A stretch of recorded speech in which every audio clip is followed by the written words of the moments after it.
Hello Buns, and welcome back to Cinnabun Sundays, our weekly video series where we talk about all things bunny. And today we are going into the future because we are going to be asking rabbit care questions to AI. AI has really been popping off everywhere, and to be completely honest, AI kind of terrifies me a little bit, but I recognize that it is going to be a big part of our future, so I figure, you know what? Let's bring AI into the rabbit world and ask AI if it knows anything about rabbits. So what we're gonna do today is we are going to go onto ChatGPT and we are going to just ask this artificial intelligence robot, whatever it is that's inside of my computer, if it knows anything about rabbit care. Now, if you're new to the world of AI, don't worry, so am I. I know very little about it. ChatGPT that I'm using today is basically this thing where it's a chat room, but you're just chatting with the little computer. So you send a message in this little messaging system and then artificial intelligence will talk back to you. Okay, so let's log in here and just see what they have to say. Okay, what should I start with? Maybe just like, how long do rabbits live? On average, domesticated rabbits have a lifespan of 8 to 12 years. However, the lifespan of a rabbit can vary depending on various factors such as breed, genetics, diet, environment, Some rabbits live shorter years while others can live 12 to 15. Okay, cool. So that's all true. What do I need when I get a rabbit? Okay, I'm going to read some of this. It is a long thing, but I'll give you the highlights. So it listed out 9 separate things. 1, appropriate housing. Provide spacious, well-ventilated, and safe enclosure for your rabbit. A wire cage with solid bottom or a hutch with separate sleeping area and playing is ideal. No, that is incorrect. An enclosure is large enough for the rabbit to hop, stretch, and stand on its hind legs comfortably. I mean, that is true. You need a space where your rabbit can do that. But a wire cage or a hutch is definitely not the ideal care for a rabbit. If you have been following this channel, rabbits need room to play, and a cage and hutch rarely is going to be big enough for a bunny to be able to play. Ideally, they have at least the size of a very large playpen, but hopefully they can have at least the size of a room because rabbits need to move around just like how a dog or a cat needs space to move around. So saying that the ideal housing is a wire cage, absolutely not. Wire cages can also cause sore hocks. At least it says solid bottom here because if the wire is on the bottom of the cage, that can really irritate the bottom of their feet. So solid bottom is good, but at least for me, I definitely say a wire cage or a hutch is not the ideal playing area. But I am happy that it says well ventilated and safe. It says nothing about free roaming. Bedding and litter, use suitable bedding such as hay, straw, or specialized rabbit bedding. Avoid using cedar or pine shavings because they can be harmful. Place litter box in the enclosure and use rabbit safe litter to encourage litter training. Okay, that's cool. Feed your rabbit a balanced diet consisting mainly of fresh, high quality rabbit pellets and a variety of fresh vegetables and herbs. It is true that they need leafy greens and some pellets, but that definitely is not the main part of their diet. The main part of their diet is hay, and it doesn't say anything about hay in here. The only place I see hay mentioned is when it's talking about like litter for your rabbit to sit on, when in reality, hay is 80% of your rabbit's diet. Water and food dishes provide a clean, non-tippable water bottle or bowl that is easy for your rabbit to access. Not water bottle, it's hard for rabbits to get water from a water bottle, but a water bowl that can't tip is correct. Rabbits are active animals and need mental and physical stimulation. Okay, so then why would you put them in a cage or a hutch? Provide toys like tunnels, chew toys, and balls, as well as cardboard boxes or bags for them to explore and hide in. Okay, yeah, that's true. Grooming supplies, keep your rabbit's fur clean and well groomed by having a soft brush or comb designed specifically for rabbits.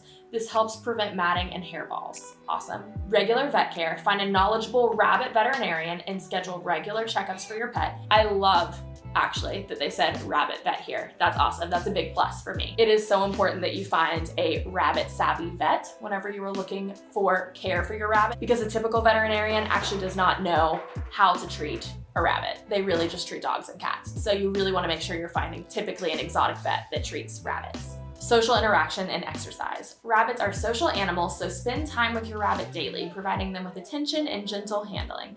Allow supervised free roaming time outside the enclosure in a safe, rabbit-proofed area to promote exercise. Love that. That is awesome. Ideally, your rabbit is free roam all the time, but if they do need to sleep in a pen at night, it is so important that they have that free roam time each day. I just wish that they weren't in the cage at all, you know? And I know that some rabbits have a hutch that they like to sleep in because they feel safe, but it's just important that the hutch stays open so they can get out if they need to and they don't feel trapped. Rabbit safe environment. Ensure your home is rabbit proof, removing potential hazards like toxic plants, electrical cords, and small objects that the rabbit could chew on or swallow.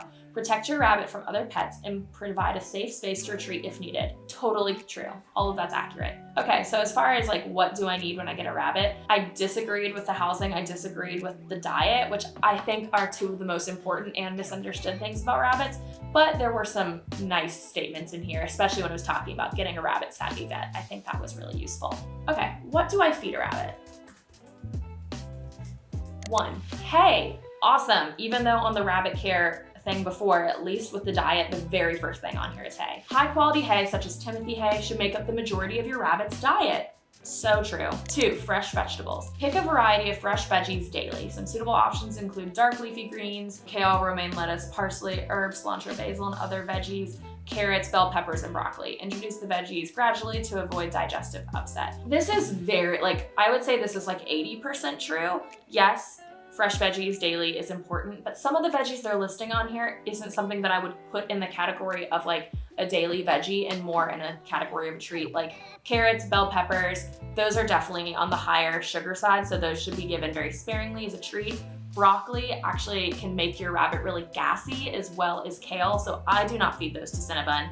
They can actually cause more digestive issues. So yes, I agree, they do need fresh veggies daily, but the veggies they're listing are just kind of random and not what I would recommend as the veggies you feed every day. Pellets. Choose high quality, rabbit-specific pellets that are rich in fiber and low in carbs. Yep, so true. Water. Make sure they have access to fresh, clean water at all times. It says the same thing here about a water bottle or a non-tippable bowl. Yes to the bowl, no to the bottle. Occasional treats. Treats should be given very sparingly and in small amounts. Suitable treats for rabbits include small pieces of fruit or small number of rabbit-safe veggies. Yeah, like a carrot or the peppers, like I said before. So I agree with this on the treats. I just wish that some of those veggies that were listed under the daily veggies were actually listed as treats. It's important to note that a rabbit's digestive system is sensitive and sudden changes in diet can lead to digestive issues. Yep, that is true as well. I will say I'm fairly impressed with the answers I got. About 80% of everything that was on here I fully agree with. Some of the things are a little more generalized, but I mean, we're talking to AI here. I'm not talking to a vet. The biggest complaints I have are the lack of information on the diet. There were some things that were correct, some of them weren't, especially in just the broader question of what do I feed my rabbit? Didn't mention hay. Where do I keep my rabbit? In a cage. But when I asked more specific questions, those answers were typically more correct. Would I recommend using ChatGPT for rabbit care advice? I would say yes, but as one source. There were some good things here, especially if you have a quick question, but I definitely recommend being as specific as possible and just doing your research ahead of time. Just because AI says your rabbit can live in a cage doesn't mean that's true. Just because AI says that you can feed your rabbit carrots every single day doesn't mean it's true.